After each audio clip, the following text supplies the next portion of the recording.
అదే RTV app వార్తల్ని క్షణాల్లో చదివే అవకాశం ఉంటుంది. ఒక న్యూస్ పేపర్, ఒక టెలివిజన్ ఛానల్ మీ చేతుల్లో ఎప్పుడూ ఉంటాయి. ఖమ్మం కాంగ్రెస్లో 4 స్తంభాలు నడుస్తోంది. అవును. ఒక స్తంభం రేణుకా చౌదరి, తుమ్మల నాగేశ్వరరావు, బట్టి విక్రమార్క, పొంగులేటి శ్రీనివాసరెడ్డి. ఈ నలుగురి మధ్యలో 4 స్తంభాలు కాదు, పునాది రేణుకా చౌదరి. ఓకే, దానిపైన ఇప్పుడు వచ్చినారు 3 స్తంభాలు. 4 స్తంభాలు అట కాదు, పునాది వేసింది రేణుకా చౌదరి. ఆ ఫౌండేషన్ మీదే అందరూ జెండాలు ఎత్తి తిరుగుతున్నారు ఈ కాలం. Very good. రాణి చేయిని చేసి చూపెట్టి. మీ నలుగురి మధ్య కార్యకర్తలు నలిగిపోతున్నారా? వాస్తవం, నలిగిపోతారండి.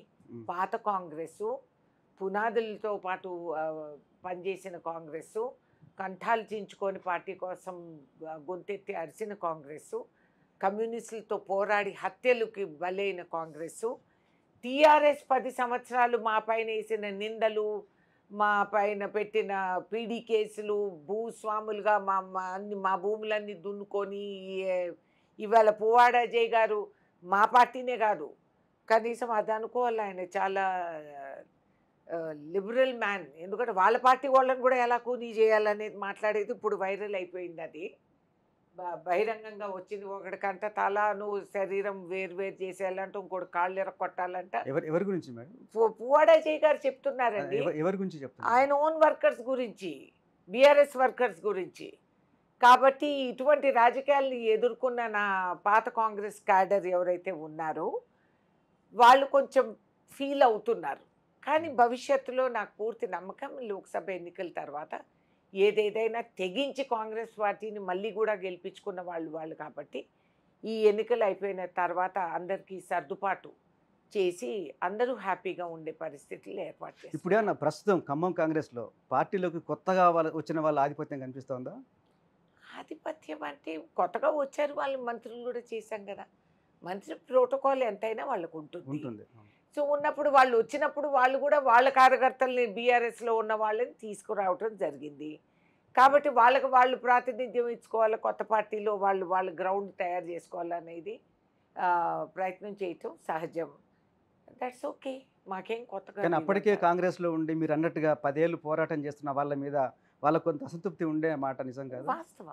వాస్తవం సహజం.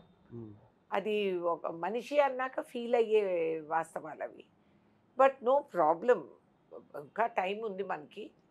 వచ్చే 5 సంవత్సరాల్లో అంతలోపే వీళ్ళందరినీ కూడా సర్దుబాటు చేసి అందరినీ ఇంటిగ్రేట్ చేసుకుంటూ పోతాము. పొంగులేటి శ్రీనివాసరెడ్డి గారు కూడా ఇన్ఛార్జ్గా ఉండి ఇప్పుడు కార్యకర్తల్ని కలుపుకొని ఆయన పని చేసుకుంటున్నారు. It's a good thing. Renuka Chowdhury గారికి, బట్టి విక్రమార్కకి ఏంటి గొడవ? మొన్న మీరు ఖమ్మం సభలో మీరు పదవులు కావాలి కానీ పనులకు రారు, మీటింగ్లు రాని అన్నప్పుడు ఒక గొడవ జరిగింది. బట్టి మనుషులు వచ్చి మీ పట్ల కొంత అభ్యంతరం చేశారు. తప్పు కాదా అది? ఇది ఫస్ట్ టైమే కాదు. పిసిసిగా రేవంత్ రెడ్డి గారు జిల్లాకు వచ్చినప్పుడు కూడా ఇదే కాంగ్రెస్ పార్టీ ఆఫీస్లో అదే మీడియా ముందు ఈ ఎవరైతే మొరిగినారో వాళ్ళు ఎదవలు వాళ్ళే అల్లరి చేస్తే డీసీసీ ఏం చేస్తున్నాడు? లేదా డీసీసీ ఆధిపత్యంలోనే ఈ న్యూసెన్స్ జరుగుతుంది. తిరిగి తన్నలేక కాదు. ఇక్కడే మా అనుభవం, మా ఓర్పు, సహజం అనేది పనికొచ్చేది. మా కార్యకర్తలు లేక కాదు. కానీ కాంగ్రెస్ పార్టీ, డీసీసీ ఆఫీసు దాన్ని గౌరవించాలి. మనం వచ్చిన సందర్భం వేరు. ఎన్నికల్లో ఒక అభ్యర్థిని పరిచయం చేయడానికి వచ్చాము. కనీస డిసిప్లిన్ లేకుండా ఆ విధంగా ప్రవర్తించిన వల్లనే పార్టీ ఇన్ని రోజులు దెబ్బతింటూ వస్తుంది. బట్టి వర్గం అయితే బట్టి గారు దానికి బాధ్యత వహించాలి. He should stop it. ఏంటి ఆ విధానం?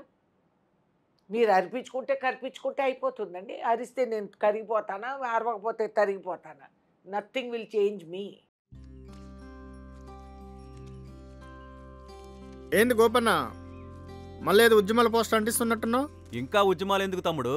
కొన్ని కోట్ల మంది రైతులకు ఏడాదికి 6,000 రూపాయల సాయం, కిసాన్ క్రెడిట్ కార్డులు, ఉచిత రేషన్ పంపిణీ, ఉచిత గ్యాస్ కనెక్షన్లు, కరోనా వ్యాక్సిన్లు, పిల్లలకు టీకాలు, ఆయుష్మాన్ భారత్ పథకం ద్వారా 5 లక్షల ఆరోగ్య బీమా, ఇలాంటి పరిపాలన కోసమే కదా మనందరం ఎదురు చూసింది.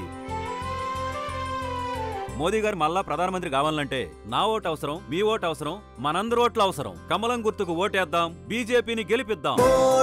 మన అందరి నేస్తం బీజేపీనే గెలిపించేద్దాం.